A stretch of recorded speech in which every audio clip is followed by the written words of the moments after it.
In 1984 by George Orwell, he does somewhat correctly predict the fact that humans are watched constantly by others. He has some very unique quotes that indicate that being watched is very real. They could spy upon you night and day, but if you kept your head, you could still outwit them. Orwell 166. When Orwell said they, he meant the people in the party, and they would always be watching others through telescreens constantly. Just like the way our society is today, people were also being watched in Orwell's prediction of the future.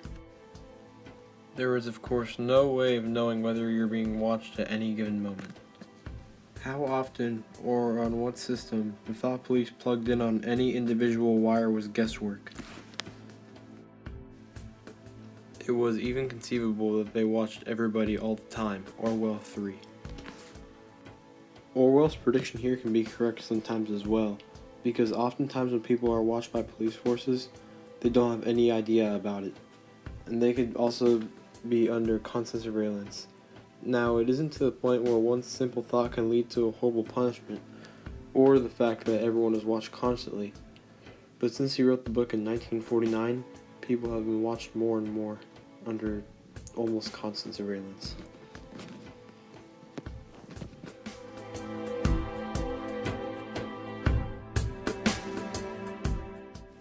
The amount of ground that satellites cover is second to none. They are constantly watching us, and they can zoom all the way in from space to even get a clear shot of what a person is doing in a parking lot.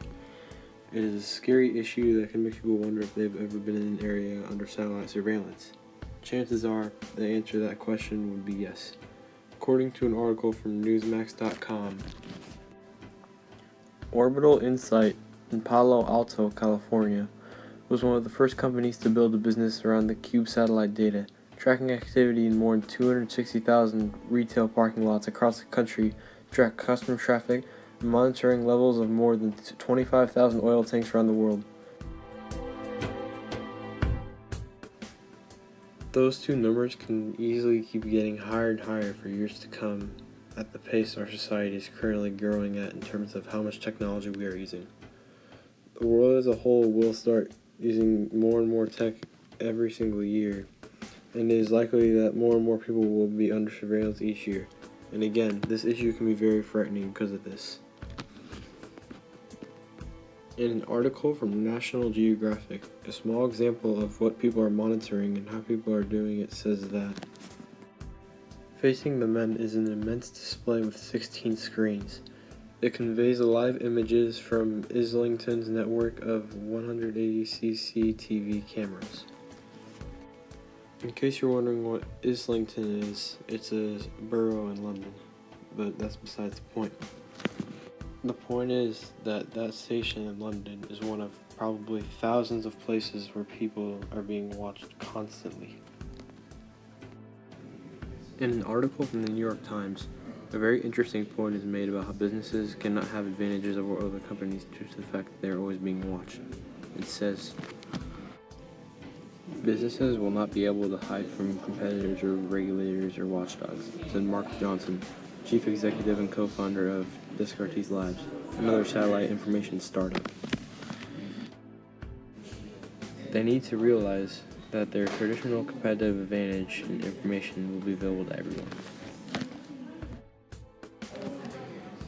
An article from FastCompany.com has even more information about how satellites and drones will change and become more advanced while the prices for them get lower and lower simultaneously. So more and more people will be seen than ever before. The changes are set to have a significant impact on doing business around the globe.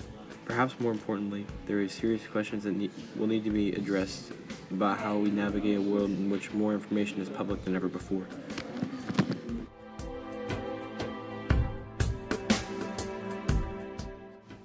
Although I've made satellite surveillance seem so much worse than I could have, it is obviously still a good thing because it can help with seeing people commit any type of crime.